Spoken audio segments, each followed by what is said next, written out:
Hello and welcome back to my channel Inspire with Anushka. Guys, you all are watching my videos from a long period of time and thank you so much for being with me.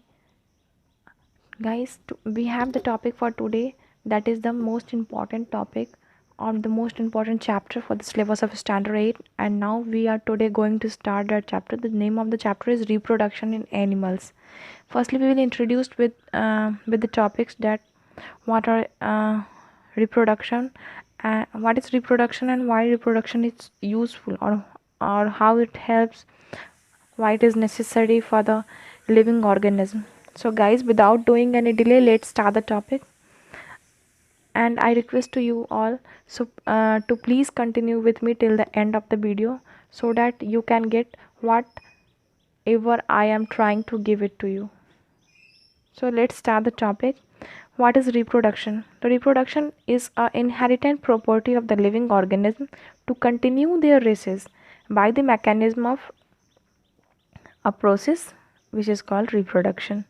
The reproduction is the process by which the living beings propagate or duplicates their own kind. Okay, so the reproduction may be followed with the two types, that is asexual reproduction and sexual reproduction. Before knowing all of these things, we must have to get an intro with the reproduction. All living organism lives for a certain period of time. Okay, so some lives longer than others, but in the end of the living organism die.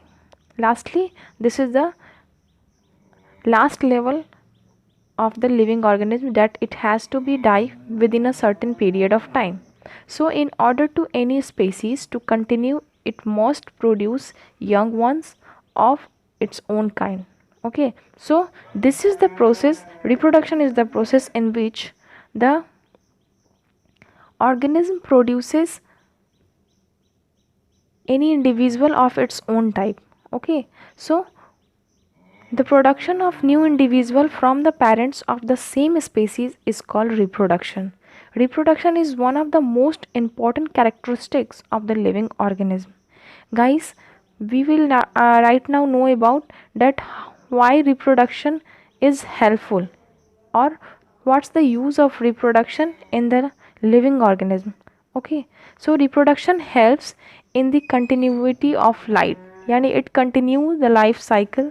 Yani if the parents will give birth to the individual, then they will mature, they will get they will also reproduce, and likewise, and lastly they death. So likewise this cycles continue, and this is called the life cycle. So to the continuity of life, the reproduction process is very essential.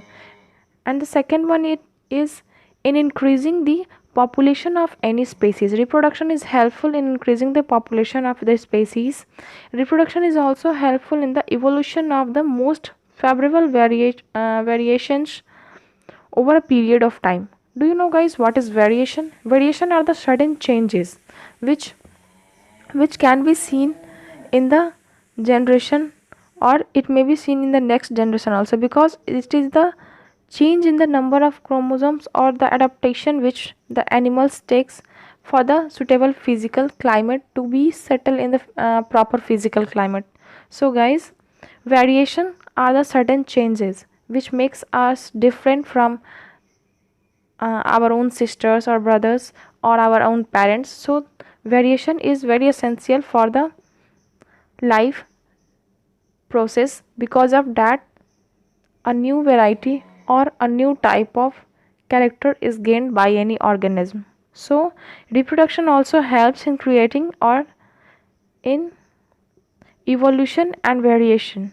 Okay, so all the ways in which the living organism produces their young ones can be divided into the following method, that is sexual reproduction and asexual reproduction. Guys, in the next video we will discuss about the asexual reproduction, and it's a very long topic. It may take 1 or 2 videos. So this is all about the introduction to the reproduction, that why what is reproduction, why it is necessary, and what's its use. So guys, for the next topic, for asexual reproduction, you can continue with me